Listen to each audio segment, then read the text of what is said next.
Former IBF champion at 154 who recently moved up, Jermall Charlo, could be in line for a big fight, and he could be on the Broner Garcia undercard. Stay tuned.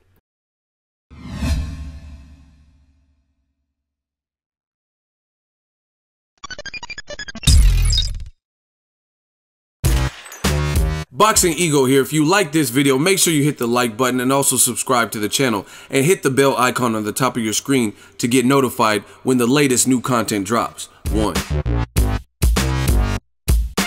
What up, Fight World? It's your boy Ego, and I'm back with some more boxing. I had to make this video, and make sure you guys smash the like button. Also subscribe to the channel for the latest greatest of boxing. We working.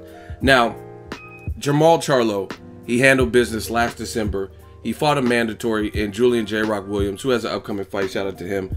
And he's coming back off of a loss because Jermall Charlo dished out his first loss as a pro. And Julian J. Rock Williams was a bankable threat. Some people even picked Julian to beat Charlo. And some people were even going as far as saying that Jermall Charlo was afraid to fight his mandatory. He handled business in December, and he's been saying it for a while that he was going to move up to 160. And the reason I know is because last year around the summertime, I went to his fight with Austin Trout. I was there. I covered that fight. His brother was on the card, and then also Edislandi Ladavanis Matarosa Part 2. And he talked about moving up then. But there was some pressure to fight his mandatory, which he did. Since that time, he passed that test with flying colors, left the 54-pound division, said, I'm moving up to 160.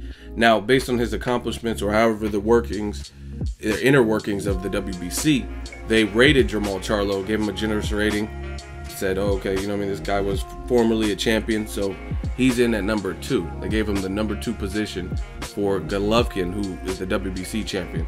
The number 1 guy's been Golovkin's number 1 mandatory for a while, but Golovkin's had some bigger fights, so I don't know if they had to pay him step aside money, but that's Jorge Sebastian Heiland, and he's been the mandatory for a while. But you know what I mean, it's all a waiting game, because Golovkin had to wait himself, because Sergio Martinez, he was the mandatory for Sergio Martinez when he had the belt.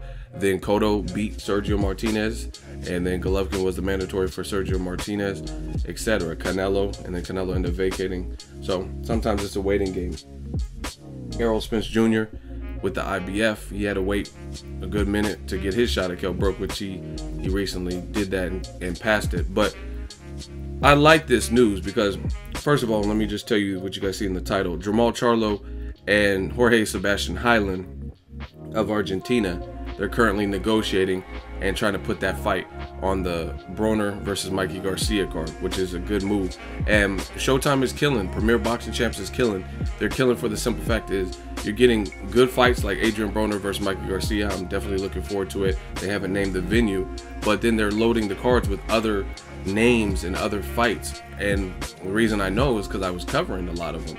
I covered Berto Porter, that was the main event, and Charlo's brother Jermall was on that card versus Charles Hatley. Some bad blood there. I covered Broner Granados in Cincinnati, that was the main event. Then you also had Lamont Peterson and David Avanesian battling for an eliminator.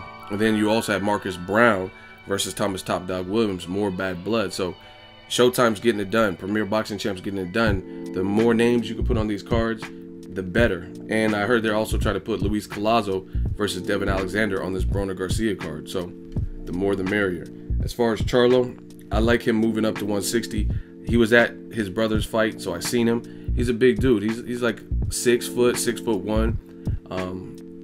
He showed power in his previous division. Obviously, we don't know how that's going to transition to 160, but I seen his Instagram not too long ago, you know what I mean, within the last 2 weeks, and it looks like he's training, he's focused, he's undefeated, he has athleticism, he has power, vicious uppercuts. Anytime you can counter somebody with the uppercut that pretty much set up the knockout in the Julian J. Rock Williams, you have to have some level of athleticism, timing, speed, and stuff, because that uppercut was a counter and has to get from point A to B within a certain amount of time. Otherwise, it won't land. The guy won't be there for it. So I really like this, because to me, the other big fight at middleweight, obviously the biggest fight, one of the biggest fights this year, is Saul Canelo Alvarez versus Gennady Golovkin. Now, Golovkin has the belt right now, so let's say Golovkin beats Canelo, then his mandatory, I assume Charlo would get past Jorge Sebastian Heiland. I haven't seen enough of him, but I've heard his name because he's Golovkin's mandatory, and from what I've seen on YouTube and stuff of him, I mean, I would easily favor Charlo. He's a guy with multiple losses.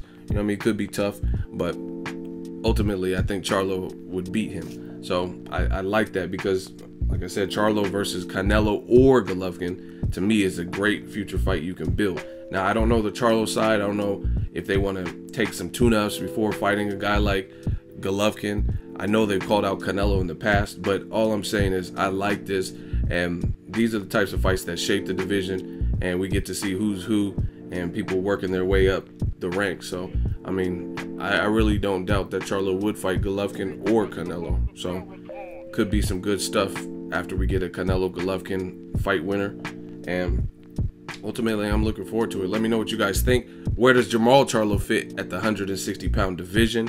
He's really one click away from being the #1 for somebody, whether it's Canelo or Golovkin.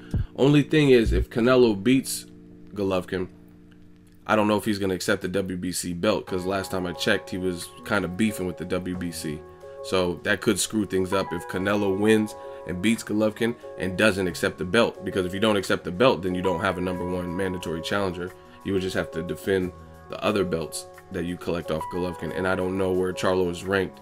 I don't think he's ranked quite as high with any of the other sanctioning bodies like IBF. Let me know again where you think Jermall Charlo fits. What kind of style advantages does he bring? I think the fact that he's athletic with uppercuts, if Golovkin does win and he fights him, that would be interesting to me, because Golovkin is much slower than Charlo, and he was bothered by Kell Brook's uppercuts and athleticism. And Kell Brook was a guy, a welterweight. And like I said, I just seen Charlo, he's not a welterweight. You know what I mean? That's why he had to leave 54, because the weight was becoming increasingly hard to make. Let me know again where you think Charlo goes and what you think of the Broner Garcia card if it plays out like I said. Drop it in the comment section. Make sure you share the video, like the video as always. Hate, comment, and subscribe. Till next video is Ego signing off. So if you enjoyed this video and want more content like this on the channel, you can show your appreciation by going to the PayPal donate button or the YouTube support button, and you can donate any amount that you feel is equivalent to the value of this video. Much more to come. Thank you guys for your support. Boxingego, the future of boxing.